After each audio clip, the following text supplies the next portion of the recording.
భద్రాద్రి కొత్తగూడెం జిల్లా దుమ్ముగూడెం మండలం తూరుబాక దగ్గర రాకపోకలకు అంతరాయం ఏర్పడింది.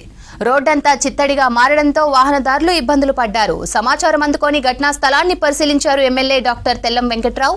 స్వయంగా రోడ్డు పునరుద్ధరణ పనులు చేపట్టారు. వర్షాకాలం ముగిసేసరికి రోడ్లు పాడవడానికి కారణమైన ఇసుక లారీలు నిలిపివేయాలని అధికారులను ఆదేశించారు ఎమ్మెల్యే తెల్లం వెంకట్రావు. చెర్ల ఇసుక ర్యాంపుల ఆన్లైన్ నిలిపివేయాలని సూచించారు.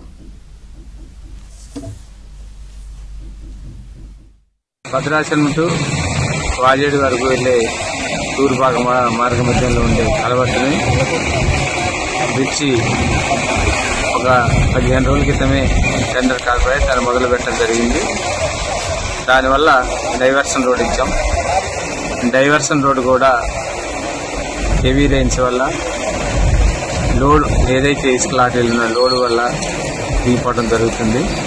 మేమందరి మనవి చేసేది ఏంటంటే మేము డిపార్ట్మెంట్ని, కలెక్టర్ గారిని, మరి ఏడీ మైన్స్ని వాళ్ళందరినీ రిక్వెస్ట్ చేసేదండి, ఈ వరకు వచ్చే వరకు కూడా మీరు ఎక్కడ లోడ్ చేయొద్దు, ఆన్లైన్ చేయొద్దు అని రిక్వెస్ట్ చేసాం. వాళ్ళకి ఇంటిమేషన్ చేశాను.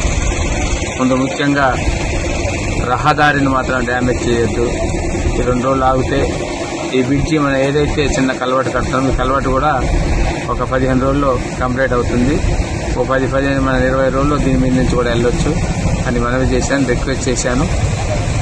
ఖచ్చితంగా ప్రజలు నడిచే రహదారులను ఆటంకం కలగనివ్వద్దు.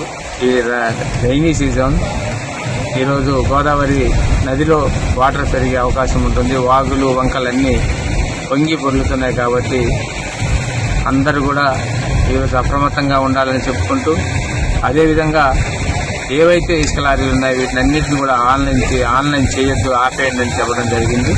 ఇవి ఖచ్చితంగా ఆపాలి. ఈ రైనీ సీజన్ వరకు ఖచ్చితంగా ఆపమని చెప్పాను.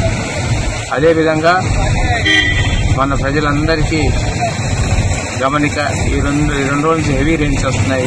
ప్రయాణాలు కూడా తగ్గించుకోండి. ఏమైనా ఎమర్జెన్సీ ఉంటే బయటికి రండి అని రిక్వెస్ట్ చేస్తున్నాను. ఈరోజు మనం ఎక్కడైనా మార్గ మధ్యలో కూడా అనుకోకుండా మన ఏమన్నా రోడ్డు కూడా పొంగి పొర్లి అంత వరద వస్తుంది. కాబట్టి అందరు ఇళ్లలో ఉండమని మనవి చేసుకుంటూ